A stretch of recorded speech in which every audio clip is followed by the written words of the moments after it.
Hey everybody, we're Shayem and Chris, and this is Fan Team Radio.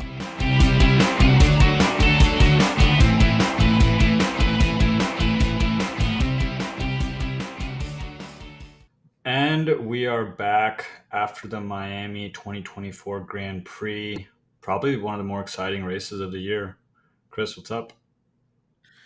Yeah, it was an exciting race, wasn't it? Like, there's actually sort of this unanimous thing within the F1 sphere that Miami's not that great of a track. It's not a great race, but it kind of showed us one of the best weekends so far. It was a back-to-back sprint weekend, but again, it's one of those things like if Danny Rick hadn't gotten P4 in the sprint race, I'm not sure I'd remember what happened in the sprint at all.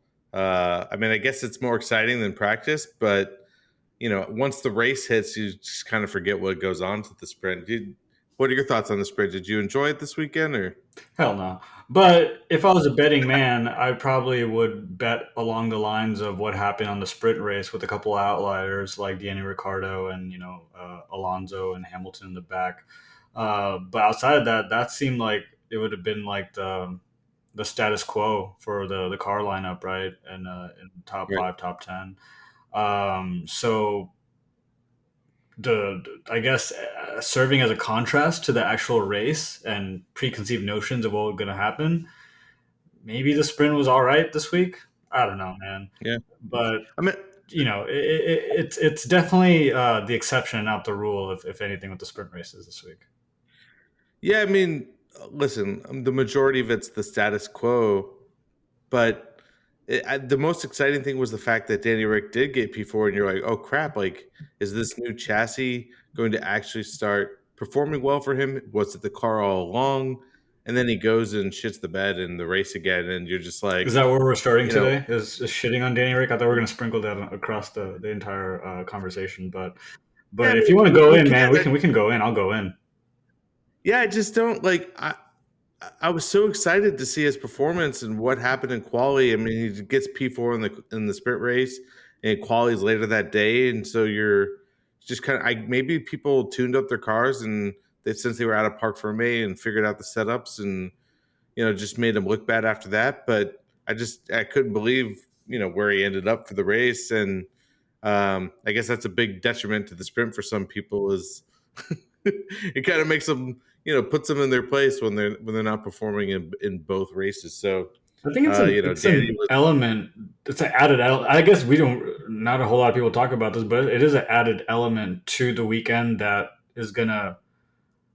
Even if you're a good racer, but you're a good racer during like normal weeks, this could be the gear that's changed enough for you to like not be so great, right? And Danny's already starting from like a pit this year, so yeah, I guess sprint wise, he just kind of put everything he had into sprint. It's kind of it's really a reflection of how he approached this whole situation altogether, right? Because he was almost using Red V Carb as like a stop through on his way to Red Bull. That was like his mentality. He's like, I'm just gonna right. have to bide my time. And then this time around, he's like, I'm just gonna like put all my efforts into sprint. But I don't think everyone else is putting all that kind of effort in the sprint. Like they're competing hard. They're trying to get points. The back of the field is probably doing more than the front of the field. But by and large, like you saw Alonso and Hamilton kind of be like whatever about it. Like they're kind of gearing everything up that they can for the actual race. Um, and so I think it's just an example of Danny Rick just kind of putting his eggs in all the wrong baskets. And it's even reflective of what he's done with his career in terms of decision making.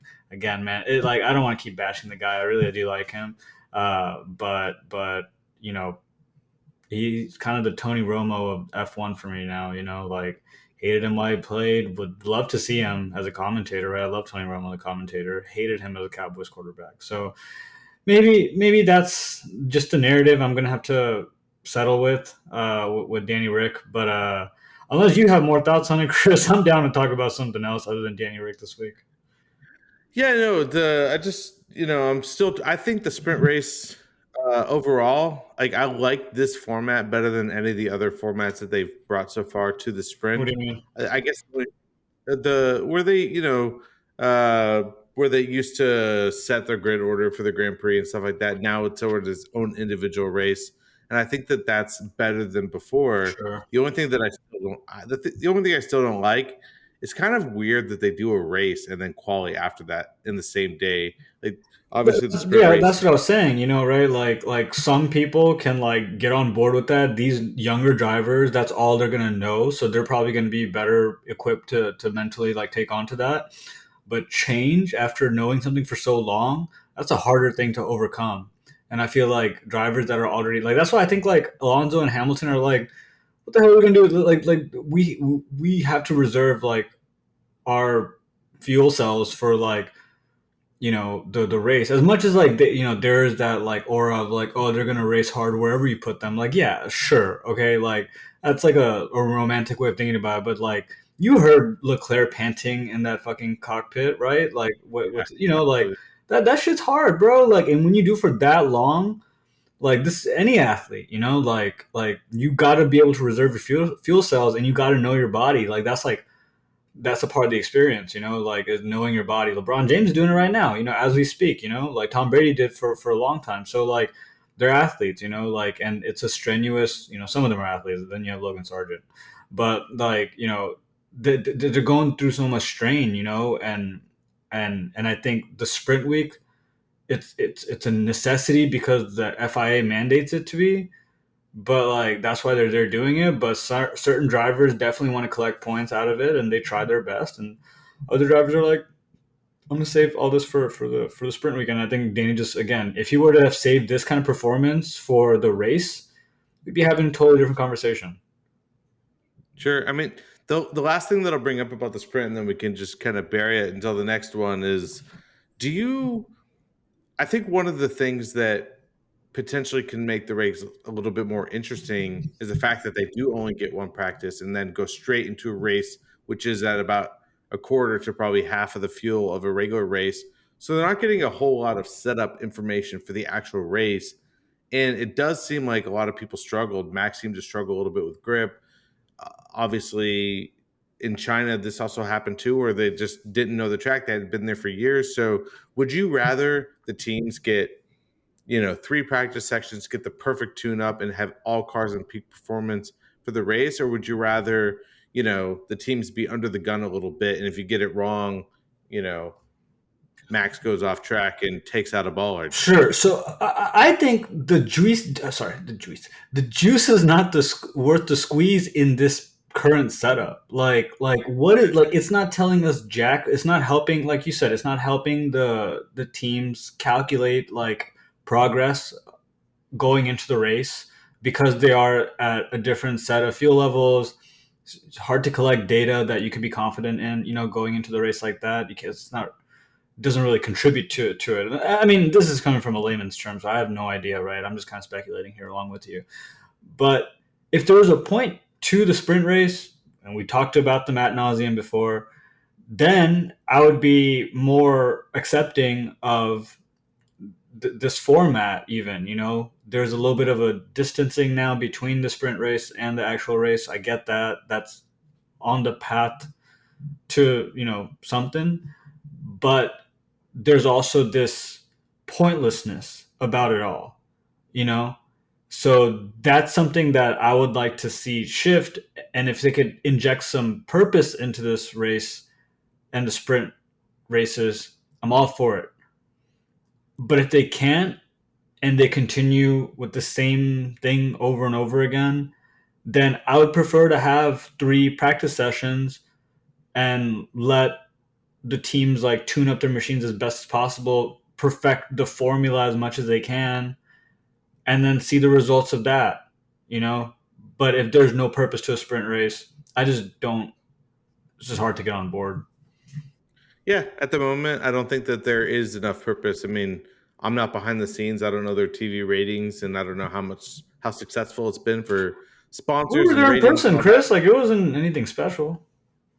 Yeah, I mean, We have to hype it ourselves is up. 100%. But you know what?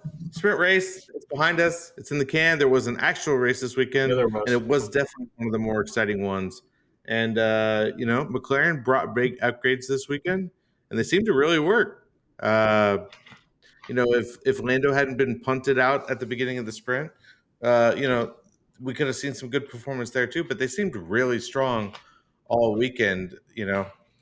I think what was it? What lap was it? Oscar passed uh, Charles Leclerc in on lap 5 on merit, and I was like, "Holy crap! Like that car is actually starting to be really quick." So we'll see what happens in the future. I think the Lando's engineer came out and said that Miami should have been one of the worst tracks fitted for the new upgrade package. So maybe we're going to see a beast of a McLaren car. But yeah, man, what a race for McLaren. Obviously, Lando's first win. How are your thoughts on it? So a couple of things here. I just want to take a step back here. So McLaren went into this week alongside Mercedes with the two teams with the highest amount of upgrades to their car. Lando Norris Right. took on the full upgrade, which entailed bodywork and the engine cover, side pod inlets, the back essentially was reshaped, and then this is all with the new underfloor. Mercedes adjusted their underfloor concept to try to get some more cooling to account for like the Miami heat. No pun intended, but you saw one offering was way better than the other. You even saw Piastri. He had what Zach Brown called upgrade light, so he didn't even get the full upgrade. He's going to get that in the next race.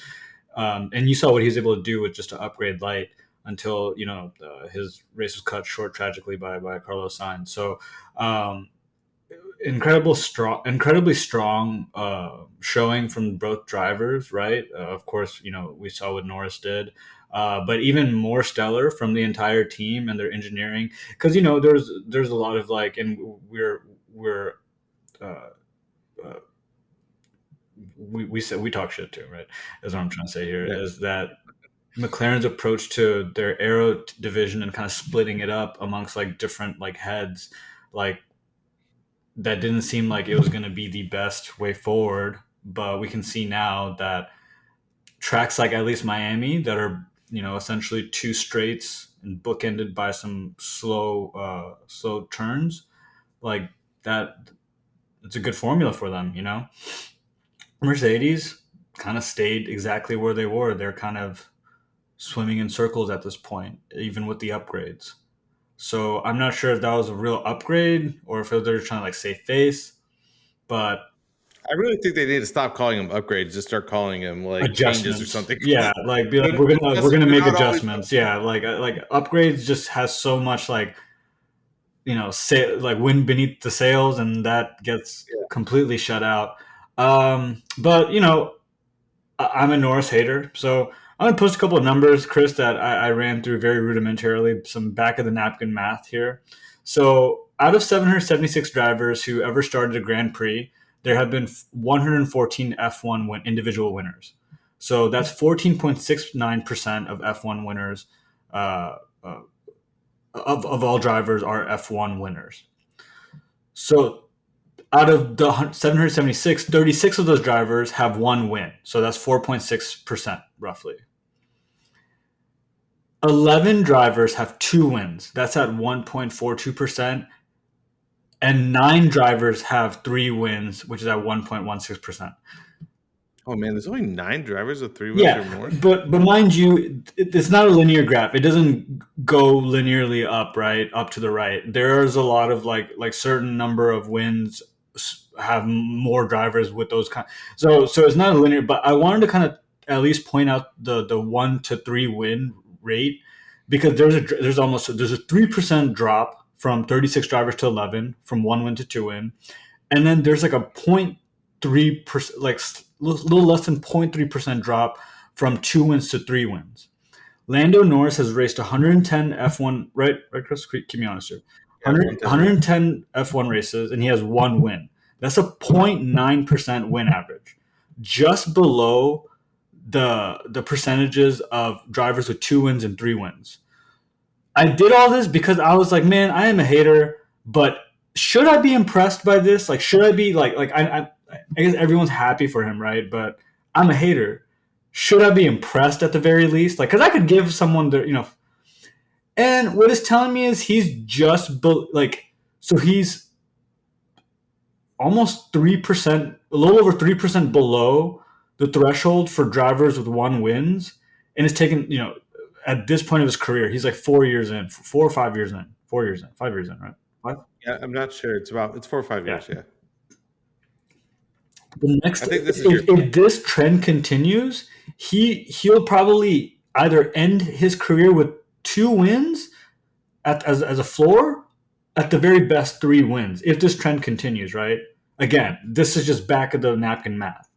So what that leads me to believe is that I'm happy for him, but I'm not very impressed. I mean, I can see that. I sort of chalk this one up to either a replacement for Sochi or a replacement for Monza. I can see You that. That know, makes sense. like he could have on merit probably beaten Danny Rick on track, but the risk of crashing them both out of Monza was too great. Zach Brown wanted to make sure that they come in 1-2 after the craziness that was Lewis and Max taking each other out, and then Russia. You know, it was his decision to not pit for wets, but the rain comes down 1.5 laps or 2 laps before the end of the race. It's kind of unlucky circumstances. And he did. He got a little lucky in this race. I think the Ferraris could have easily won this race. I think Oscar could have very easily won this race. And Max should have won this race, but outdid himself. The mistake was his own. He screwed up his car a little bit. Red Bull did confirm that there was damage from hitting the bollard on the floor, and that mistake was his own. However, the perfect storm for Lando, the way people pit, when the safety car out, the fact that the safety car picked up Max instead of Lando gave him an entire half a Yeah, I lap. didn't understand that. What happened there? Can you explain it? Yeah, so what happened was is when the two crashed, when Magnussen and Sargent crashed, the safety car wasn't called immediately. And if it had been called immediately, it would have picked up Lando. Instead, Lando had basically crossed the start finish line and it picked up Max. And so there was still like a 10 to an 11-second gap. It would have been very close, depending on how long the McLaren pit stop was. If it was super quick, Lando might have still come out in front. If not, he might have been right behind Max. Listen, this all might be moot because Max had damage. So Lando would have been either in first or second, most likely, and could have still, but you never know. There's like all the craziness and variables that could have changed. They could have collided into turn one on the restart. Who knows? But essentially, Lando got a completely free pit stop because he was 30 seconds ahead because the safety car mistakenly picked up Max. And I can only imagine that was because the guy's just used to picking up Max Verstappen in first place. And that's like, he hasn't picked up anybody but Max in a long time. So, uh, Man. you know, he got really lucky there.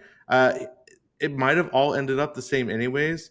But if Oscar so I was kind of spoiled. I had a prior commitment, and I get to watch the race live.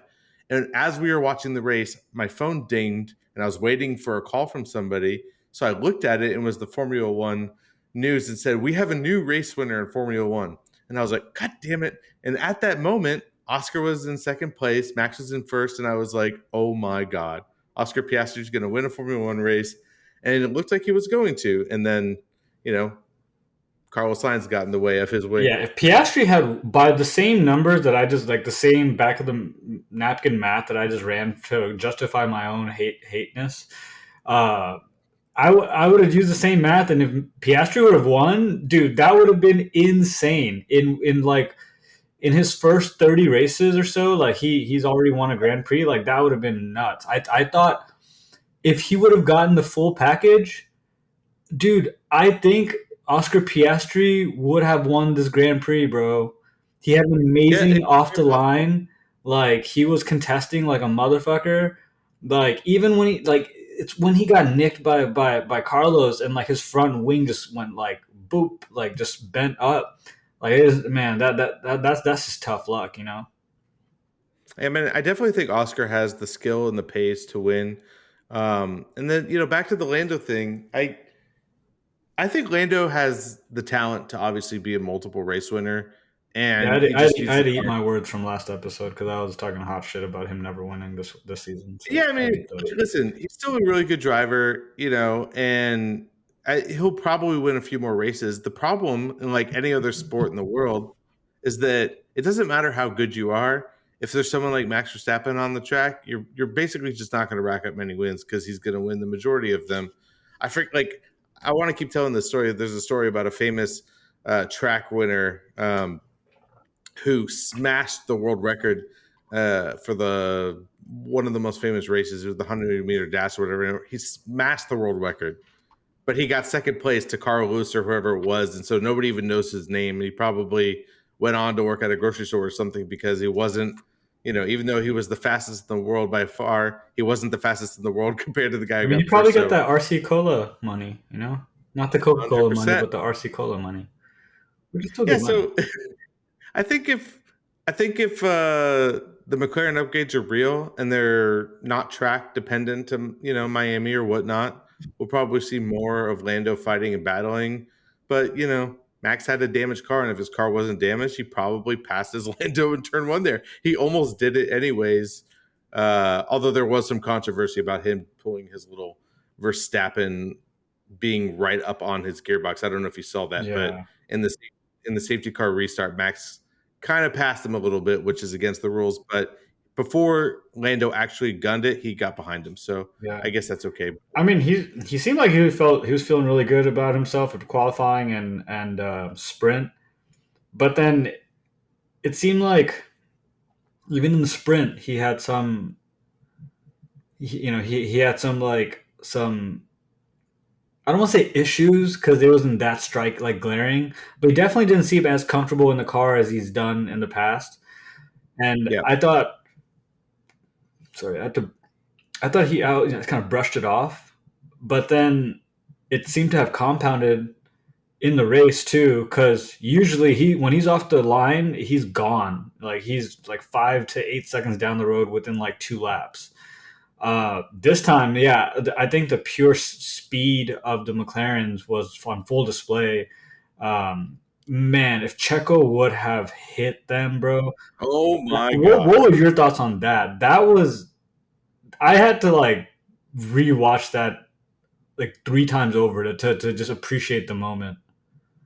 Listen, my dad is in town, and he gives the whole F1 thing a bunch of he's like, whatever, Max wins every race, blah blah blah. He's not that He's interested not in wrong. it. And I was like, 100%. But, we sat down to watch it. I was trying to get him into it. The lap one, turn one, Checo almost punches his ticket out of Red Bull permanently and misses Max by like half a foot, This whatever dude it pulls a was. fucking Mexico 2023 all over again. I was like, dude, that's Man, again. I was like jumping out of my seat. I was like, it was in that moment where I was just like, this could have been great. Like, this could have been the craziest race ever if Checo punts Max off the track lap one, turn one. Not only Who Max, knows who he was else? about to take out the Ferraris too. He was about to take everyone out because it would have been like Dude, it would have been a domino effect. yeah, Carlos had like 5 near misses on the first lap alone. It was kind of crazy. But yeah, Checo is very lucky, and he rejoined the track almost dangerously too. And Yeah, it's just right in front like of Piastri. he was so lucky that anyways, like I was rooting for the craziness to happen, but ultimately we got a good race anyways. There was a lot of aggressiveness overtaking, and then we know how it ends. But yeah, it just seemed like there was kind of low grip all around for a lot of people. And especially with the Red Bulls, they probably got their setup a little wrong. Checo locks up into turn one.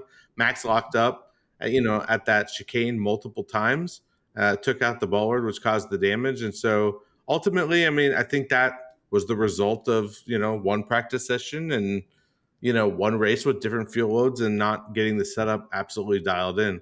So, or maybe the track is just crap. I don't know.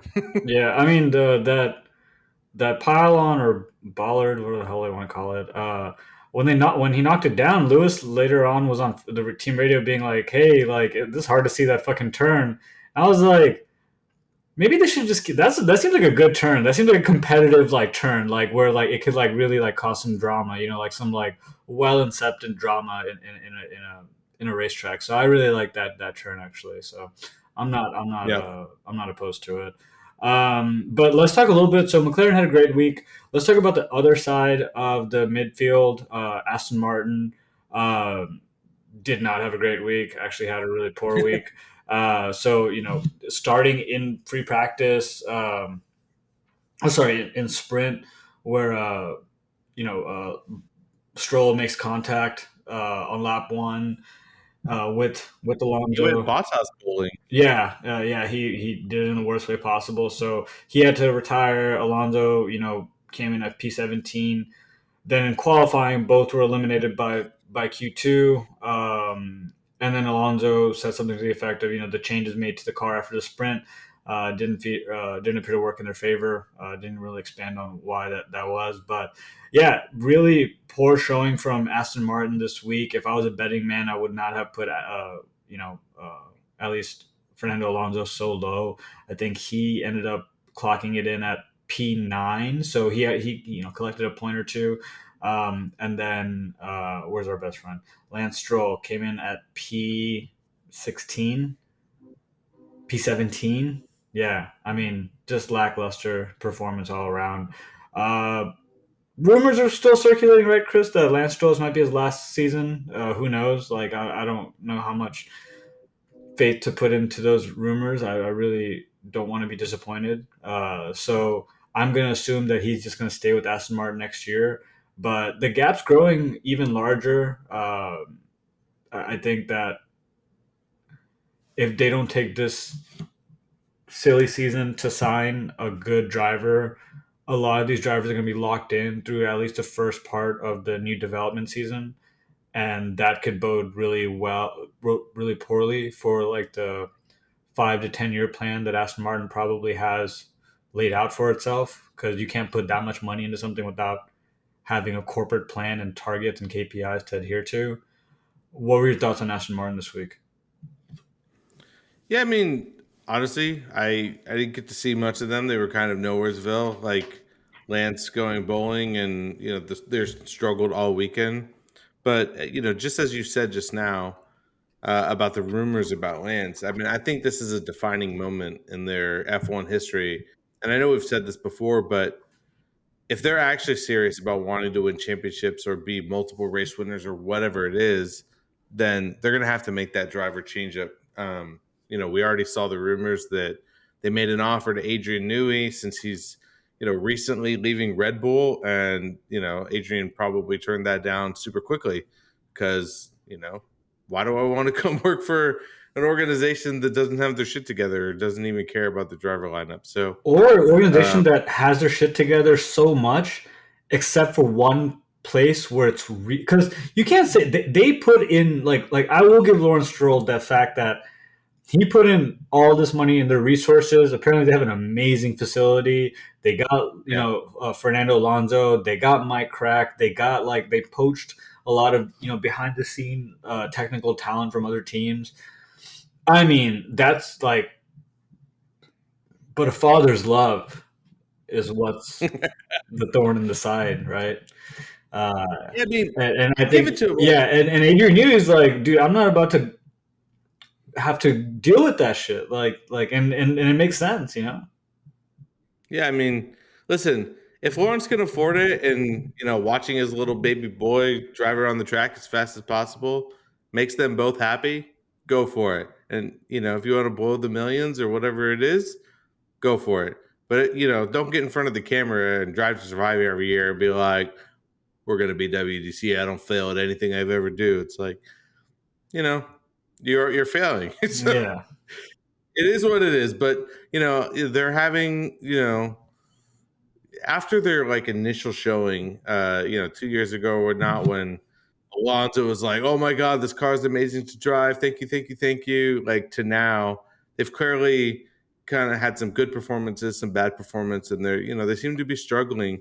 Um, I don't know whether it's the Mercedes engine because honestly, Mercedes, Williams, and Aston Martin are all struggling too. So, but McLaren uh, seems like they got their shit together, so that's true. I forgot that they also use everyone's used Mercedes engine. yeah.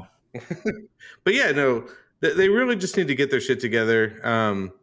whether Lance is the ultimate problem or not, something's got to change. I do think that they're ultimately going to be a competitive team in the long run, but now we got McLaren looking really strong and Ferrari's looking super strong. And by the way, I forgot to bring this up. I wanted to bring this up multiple times this whole episode. F you, Ferrari. Don't tease a blue car and then come up with what you came up with. You pissed everybody off. Yeah, I'm going to say that like yeah, four I or don't five times. understand what the hell why they did that. Like literally the whole week, a full week before, it's like blue is part of Ferrari's history, and then they made a website listing the two colors that would be available, and they're like all blue, blue, blue, blue, blue, blue. We had a blue halo, some blue hubcaps, and some HP logos all over the car. F you, Ferrari. Grab some balls. Yeah, That's my rant. I was just like, maybe blue weighs more than red. And then I realized On I was just stoned out of my mind when I was thinking of that. And then I was it just like, nah, they probably weigh just about the same amount. could you imagine how cool that would have been in Miami, the all blue Ferrari That would with have been those race slick. It suits? would have been real slick, Would but have been slick.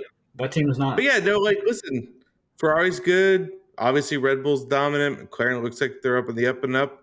And if Toto's words are true, they'll figure something out in the next year or two. So Aston has a lot of work to do if they want to stand on the podium again. I mean, they can. One of the key things is trying to pick up either Albon or Carlos Sainz because both of those drivers would be, even Yuki Tsunoda would be a great addition to that team. Which leads me into our winners of the week, Chris. I know that you have Lando Norris on your winner circle, so I want to start with you real quick. What more do you have to Yeah, I say mean, about Lando Norris? I don't really have much more to say, but it was in a fantastic weekend for him. Uh, he obviously got really lucky, and in the sprint race he got punted out. But I think the fact that the car is there now, and listen, the one criticism that people have been giving Lando for years now is that he kind of chokes when the opportunity is presented to him. He made the mistake in Sochi, and there's been other instances where he's had the opportunity and just didn't seize it. But those last 20 laps after the safety car were essentially flawless. He built a gap from Max. I think on the last lap he was pretty easy on the car and like didn't take the chicanes very tight, but he had a 9-second gap or whatever it was. But you know, he performed and he made it. Like he could have easily made a mistake, crashed the car, spun out, locked up, whatever. So I think ultimately, he deserves to be a race winner. So it is what it is. But I'll give one more shout out to my winners that's not on there. The pit crew. Man, we had two 1.9-second pit stops this weekend.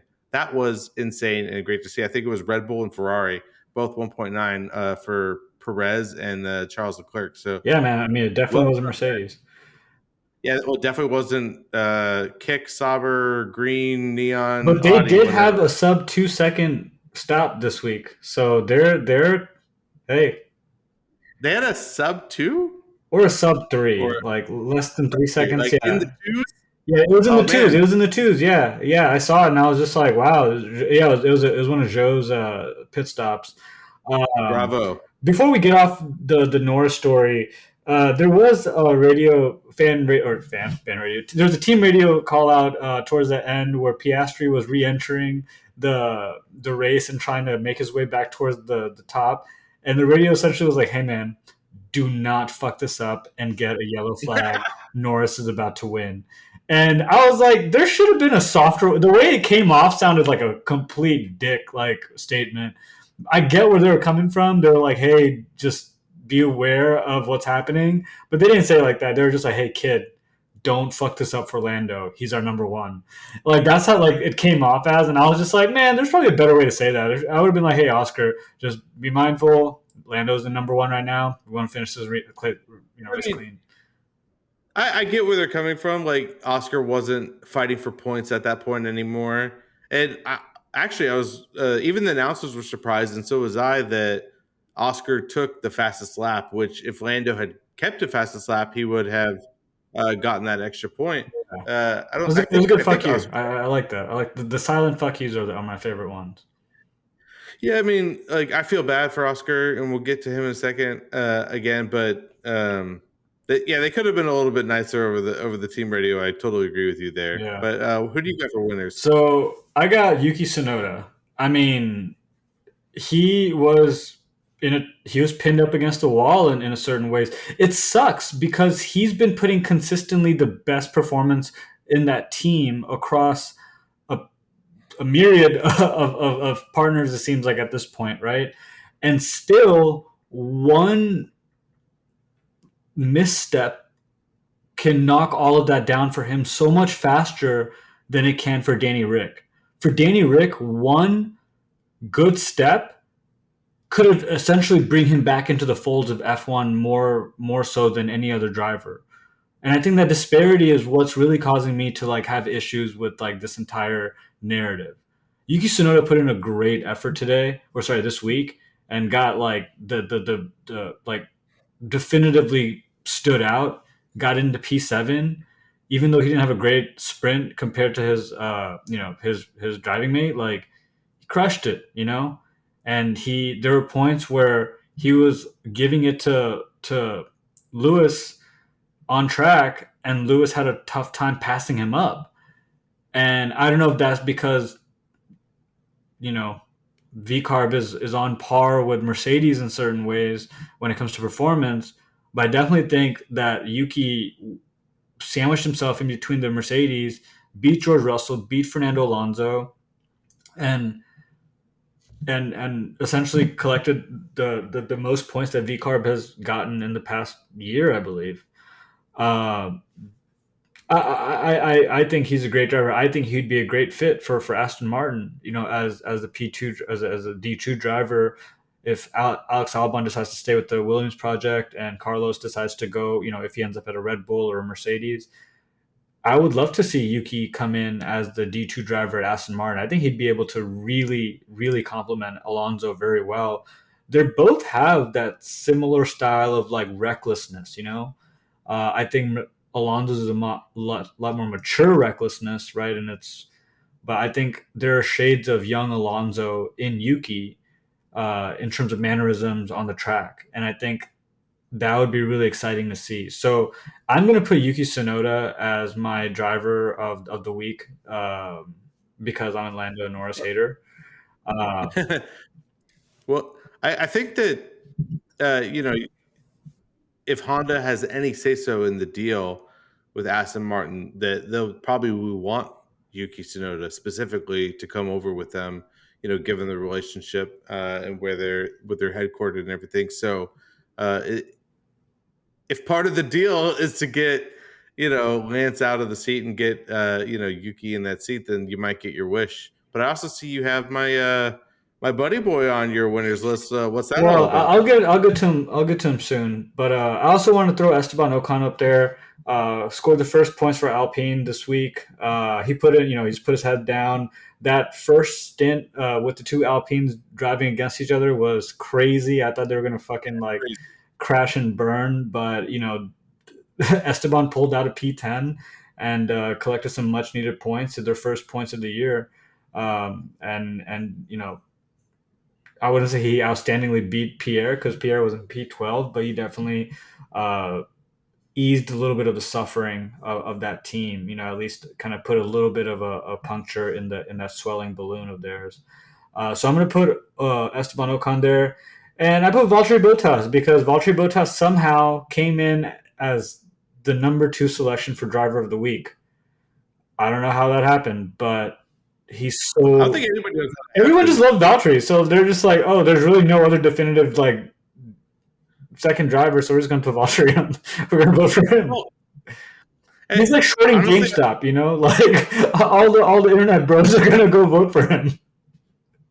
I mean that it's possible. Honestly, I think it was a mistake on someone's part, just because the driver of the day showed up right before, and it was Lando, maybe Piastri. I can't remember who the second was, but then it was Hamilton had the other votes, and then all of a sudden it was Bottas in the second place. Yeah. I was like, Even the commentators were like, "That's weird." maybe everyone was like, "Oh, Lando's got a lock for it. Yeah, Let's just everyone's all just vote for trolling, bro. At that, I knew like everyone's just trolling at that point. I was like, that's fucking funny. Like the British broadcasters are like trying to comprehend American trolling in real time, which I thought was Right. chef's kiss.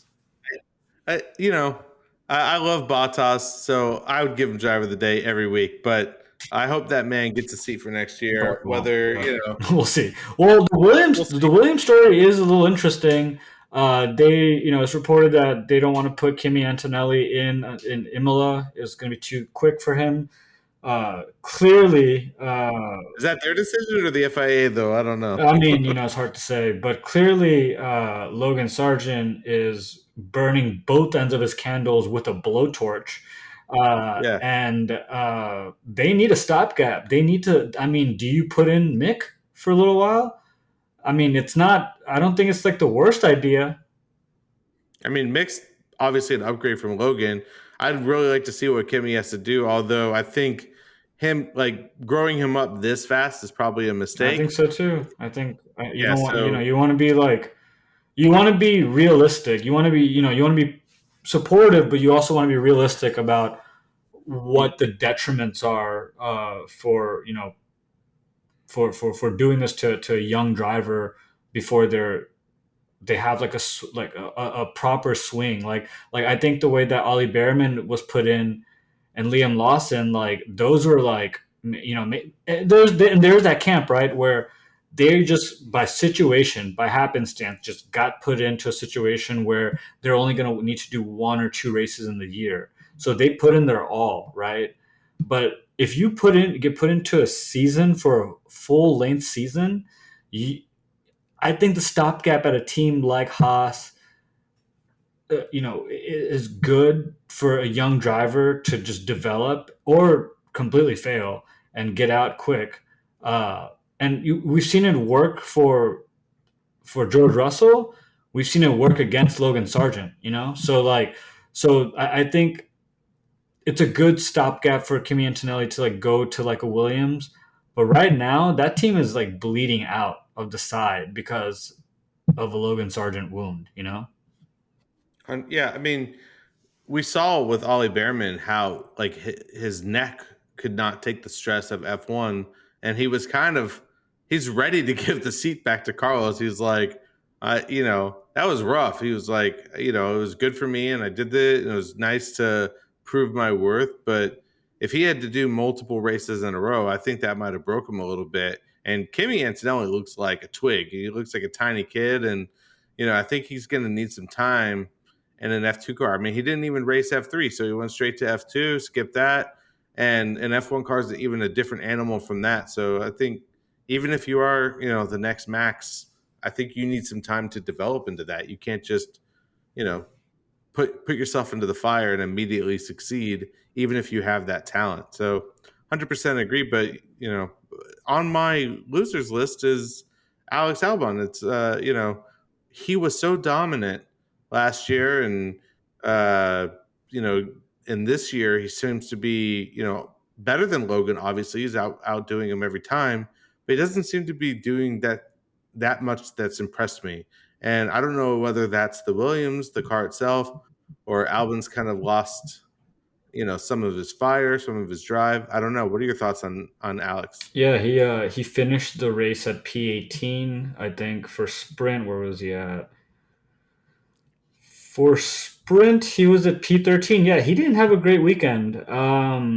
It's hard to really dissect what's been going on, also because the camera spotlight hasn't really been on Alex, and when Yeah. he's hot, the camera's on him. But I guess in his benefit, it's probably best that it's not on him so much right now. That his teammate is doing exceptionally bad. Yeah. So I feel for Alex. I think that at the core of it, there might be something wrong with the Williams concept just in general. Because typically, Alex, if you give him a steady car, he's able to put it in all the right places.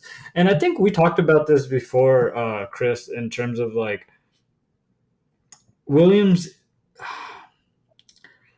We said something along the lines of like Williams probably needs to like help their business development team a little bit more to like get in more money. But after I listened to a couple other podcasts and pundits that know this shit way better than we do, I came to the understanding that they actually have deep pockets. Like their Yeah. investors have like money. I'm just not seeing why like it's not being like invested in more, right? It's still being considered a small team, but this is a very well decorated, F1 team. Where's the I guess the shrewdness, I guess, is the best way to put it, Chris. I don't know. I think that team has lost a sense of shrewdness, like where they just have to make the tough decisions, get out motherfuckers quickly if they're not working out, like put in the resources to have their performance at least stay consistent or progress upwards. It just feels like their investors are almost like prove to us why we should invest more in you. Whereas I Right. don't think that's the way that F1 operates, especially if your competition like Aston Martin's just looking at the opposite way, where they're putting in money expecting things to change after the fact, you know? So a little bit of a different, at least from the outside looking in, that's what it seems like. Yeah, 100%. Yeah, we'll see what happens if they're able to get Logan out of the seat, and maybe if they bring some upgrades or adaptations or whatever we called it a minute ago, and can get the car performance up. We'll see if they can be more dominant in the midfield. Uh, but then we I think we both have Mr. Piastri on the losers list that you know I think he had a potential to win this race, as I said before, and it all just kind of he pit right before the safety car, got into an aggressive battle with Carlos, got his wing ripped, and then ultimately finished in the back and out of the points just because everything just sort of fell apart. And I do feel like you just talked about that. Lando's getting more of the D1 treatment, and Oscar's kind of always on the back foot. Um, and I thought they were more on level playing field when he first joined the team, but it sort of seems to have shifted a little. So we'll see what happens. But I like the kid a lot. I think he's got a level head. He never really seems to get out of line, and I want to see him on the podium more and fighting for wins. So, I think Lando's but always had the better treatment. I don't. I think the reason why you probably couldn't discern that is probably virtuous of why Piastri was so good. Like, is because he was that good in his freshman yeah, year. That's why you were like, wait a second, are they not giving Lando preferential treatment? I think they were the entire time. Like he's invested as much in them as they have him. So like there's a bi-directional like a relationship that has to work out with them. With right, Piastri, they were like, "Damn, we were able to poach this kid from another team, and we're giving him all the promise in the world because like there is a roadmap to success here that we're able to show with Lando, but we're still going to keep feeding Lando like the preferential treatment, and that makes sense. He's a D1 driver, right? It just comes. That's just yeah, like the nature of the sport. But that's what I was saying, bro. Like Piastri, even without the preferential treatment, was able to put like pedal to the metal. And today, I'm gonna give Lando his credit. He won the race, or sorry, this week, sorry. But if that safety card, didn't come out when it did, if they didn't capitalize on every single yellow flag to pit, like if they didn't optimize everything as a team, they might, I think Piastri would have been the winner this week. I firmly believe that. That's why I put him as a loser because like it wasn't a he didn't lose because of merit. He lost because like some dumb shit happened, and that's just a part of the race. But I really feel like he would have been a front runner this week if all went his way. Um, which I guess you can say about any race car driver at the end of the day, right? I put right. Max Verstappen in my loser circle because I'm probably never going to get to do that a whole lot. So I'm just going to put him in there. But yeah, that actually tops out my losers. I see that you have Mercedes on the losers pen. You want to talk a little bit more about that? Yeah, well, real quick on Max. I will say that we'll never get to talk about him in the losers column all that often. However, we got some gold on his mics this week. I don't know. Do you remember after the sprint race? I think it was the sprint. It was qualifying. I can't remember at this point, but when they told him he got P1 and got pole, he was like, "Lol!" Like that was a terrible laugh. It's just Yeah. and then he's making fun of taking out the cone and things like that. So I had some good fun with Max. He was a good sport about getting second this week, and he was really happy and proud for Lando. I mean, I think they live in the same apartment complex, so they're good buds, and it was nice to see him for once. Just super happy to get second place. But then, yeah, Mercedes. Like, listen, I think as much as I'm a hater of George Russell, I think both Lewis and George are out driving the shit out of that car. I think that car is way worse than those two drivers make it look out to be. Lewis is obviously world class, and I think George has a lot of talent, even though I don't like the guy personally. But that car is terrible. I mean, I don't know if you remember that down that back straight in Miami, Lewis had DRS open multiple Can't get times. past Hulk. You And couldn't, yeah. he couldn't even catch him. And it's like that car is just so slow on the straights, and it's not that great. It doesn't turn well, so they just need to literally bin the whole thing and start over. Now, 1 year before the reg changes is probably not going to be great to try to start over, but I guess Lewis is out of there next year, so I we'll mean, see. yeah, But like it's a much needed reshuffling that's happening. Just it's I don't even want to watch the Mercedes race anymore. It's so sad.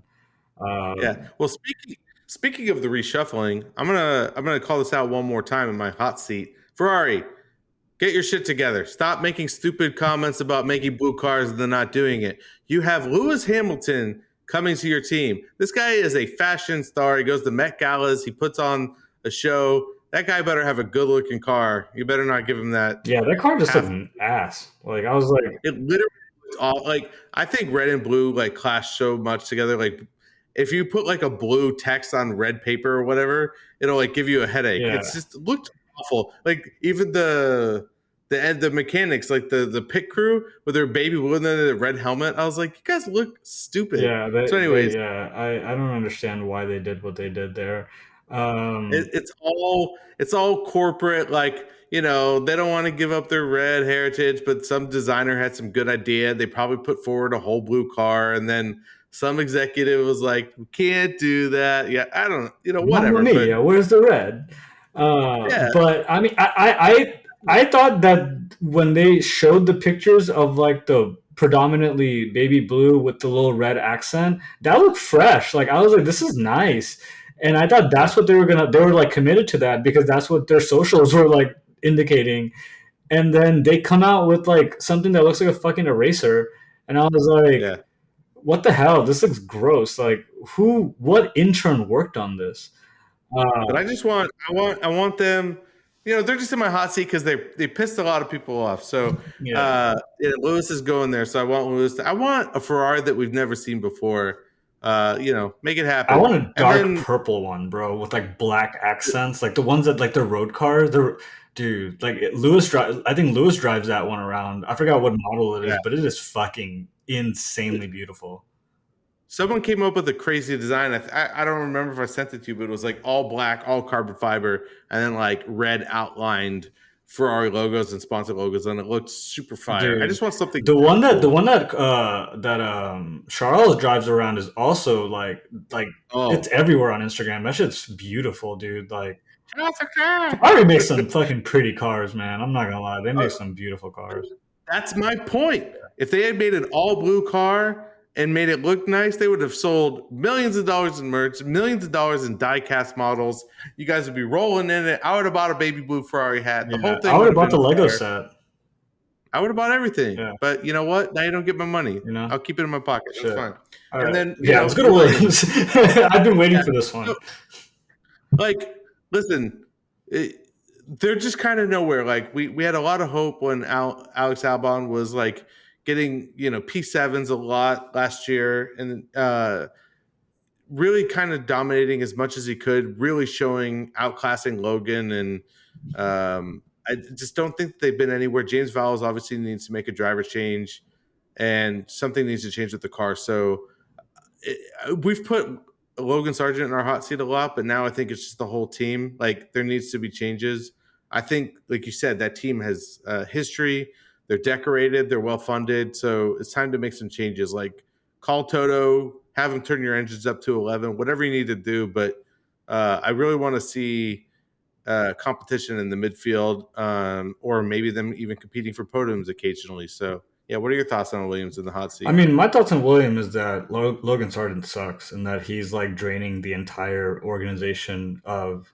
He's like, uh, I'm not even gonna go down that route. It's such a obscure reference. No one's gonna fucking know it. But he seems like he's like just like a mood vampire. He just like he called he was like, I'm such a dumbass after he crashed out in sprint qualifying, which I was like, yeah, dude, you are. And that cutaway to James Val's just stone faced, that was just the best. And then, bro, when him and Kevin, because Kevin didn't completely crash out. Kevin had impact, but he didn't. He was able to at least come back into the race. But when they both Right. skid off, it the camera didn't first turn to either of them. They were just kind of talking about it, and while they're talking about it, I was like, "Oh, it's probably Logan." And as I'm saying Yeah. that, it goes to Kevin. And I was like, "Oh, okay, it's Kevin." And it was like, "Oh no, it's also Logan Sargent." And then it goes to Logan, and I was like, "Why am I not surprised?" The dude sucks. He's just not cut out for this shit. Like, there's levels to this, and he ain't it. He's been given countless amount of times to prove himself. Even at his most desperate is when you see people at their best. Even Danny Rick at his most desperate is probably when you'll see him at his best. Sometimes, but even at his most desperate, Sargent can't get it done, and that's a problem. And that can't be hidden. It's in plain sight, and especially can't be accounted for by the other driver doing better because the other driver is at a period where he's not. And that's something to be expected out of Williams, right? Like, Alex might not be having a good streak right now, but he was probably driving the shit out of that car in a way that was unsustainable. And when the resources aren't being funneled into the team to upgrade their cars and even give them like a proper third chassis, like, other teams are doing above and beyond that, just to make incremental improvements.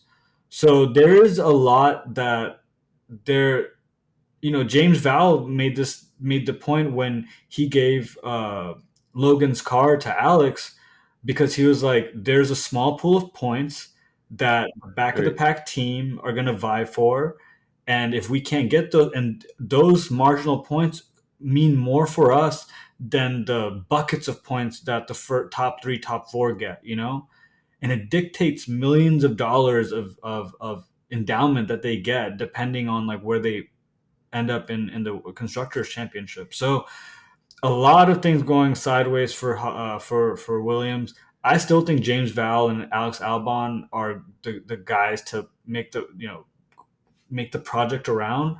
But when you Right. have such a thorn in your side, a la Logan Sargent, and he himself is saying like, I'm a dumbass, and like there's like, you kill an animal when you see it suffering. I don't care who you are. You just kill an animal when you see it suffering. You don't leave it there to fucking bleed out in agony, no matter how beautiful the stage is. And yeah, the rumors were that Logan's last race was Miami. Obviously, that may or may not be fact after the fact with Kimmy being 17 and maybe not necessarily ready, but something definitely has to change. And I'm You, in full you alignment you with got you. you got Mick Schumacher there. The dude like knows how to at least put a car in points, kind In the of. wall in Jeddah, Like, I yeah, mean, it's not it's different, right? It's like, what do they have to lose? Is my thing, other than another car. Uh, I don't know. I'm not the biggest Mick Schumacher. I think like making his way to Indy racing is probably going to be the most prestigious way out for him. And there's nothing wrong with it. I'm not knocking on it. I love IndyCar. Roman Grosjean, but I think that if you need a stopgap in season, you got a guy there, or bring back Seb. now that's an idea. Well, before we wrap this up, I want to we haven't talked about this at all. I want to hear your thoughts real quick. Where does Adrian Newey end up? Where do you think he goes? Is he Oh retiring? yeah. Um, I think he's going to take some time off, and then realize that. Not even realize. I think he already knows what he's going to do. I think he's going to take some time off and enjoy it like any other human being would. He's been at it for 20 years. He's he has an assload of money, so he can do whatever the hell he wants. But I think Right. ultimately it's going to be the hunger that brings him back, and the thirst for like competition, and that's the kind of person you need, right? He reminds me of Dumbledore. Uh, like I feel like he's the The sentence only. I never thought I would hear. Yeah, he's the right guy to lead Hogwarts, and Yeah. if he were to leave, he can establish Hogwarts somewhere else. And I feel like that's what he's gonna do. But he needs all the right pieces in place. Like he's as much of a winning machine as Lewis is, as Seb was, and Max is. He's a winning machine, and he doesn't want to set himself up for failure somewhere. He's not. He's like I said. There's levels to this shit, and he's at the highest of the levels.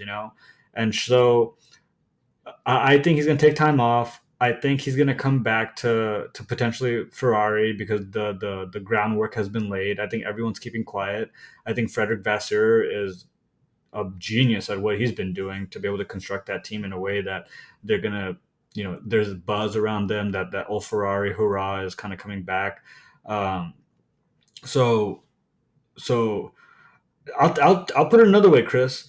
He's done such a good job of bringing things together in this past couple of months that his decision to forego re-signing Carlos Sainz is like not totally the worst thing in the world. If anyone else were to have made that decision, you'd be like, damn, they're fucking stupid. But like Right. we're still debating the fact whether it's a stupid decision or not, because we don't even know yet, right?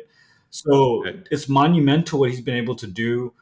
So sorry that this answer became more of a Frederick Vasseur answer than it is Adrian Newey, All good. but Adrian Newey, I think, is a mover and a shaker, and there's not a whole lot of teams that he can move and shake and still get that competitive edge.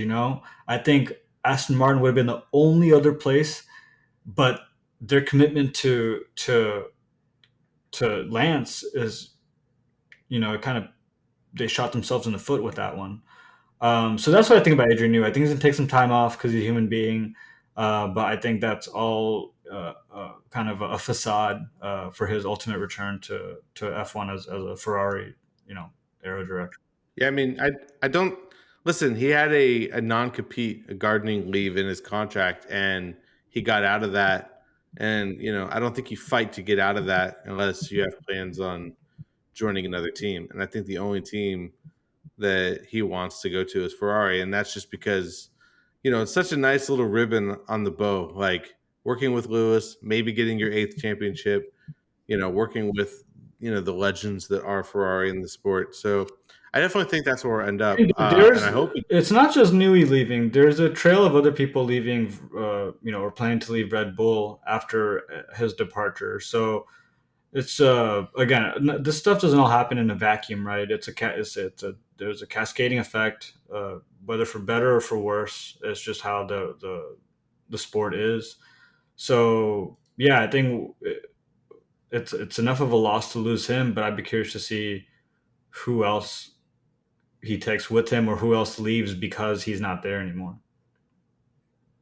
Yeah, 100%. I think Zach Brown even said it that he saw a bunch of resumes flying around that from Red Bull, employees. Maybe that's shit stirring or maybe that's facts, but I mean, you're the biggest uh, asset right now. As a Red Bull team member, pit crew member, anyone, you're an asset wherever you go. yep. So, we'll see what happens. Like the rumor was Adrian wouldn't even be on the pit wall, but he was in Miami. So we'll see how many more races he attends. But ultimately, I think maybe he will be in red alongside Lewis at the end of the day. Um, Yeah, I mean, you can only hope. I'm only hoping. yep. Well, we have another week off, and then we go back to Europe For uh, Monza, for Imola. Imola. Oh and yeah, then yeah, it's and then Imola. and then into Monaco, which I'm definitely excited for both of those. So, yeah, this sounds like we'll get to actually see if these upgrades on the McLaren stay true and we get some craziness. What are your predictions for Imola? Mm, Does Max come back to the top yeah, I think step? Max comes back to the top. So I'm gonna put Max. I'm gonna put Signs, and then I'm gonna put Charles. I'm gonna switch up a little bit. I'm gonna do a Red Bull, Ferrari, Ferrari. Well, there you go. I'm gonna do the opposite. Or not the opposite. Max is obviously gonna probably be back on the top, but I'm gonna go double papaya. I'm gonna go Oscar Lando. Okay. I want to, you said that Oscar's going to get that full upgrade package, and I want to see him unleash some Yeah, I revenge. mean, unless it's track dependent, I can definitely see that happening. Yeah. Well, Miami was great. It's probably one of the more exciting races of the season. Max didn't win, so that's already a start for back to competition of Formula One. So, but we'll see what happens in the future. But until then, it was so exciting one. So good talking to you about it. Yeah, we'll be back in a couple of weeks. Bye, everybody. See ya. Thank you for listening. Shayem and I would love for you to join the Fan Team Radio community. So please like, subscribe, or follow on your platform of choice, and we'll see you next time.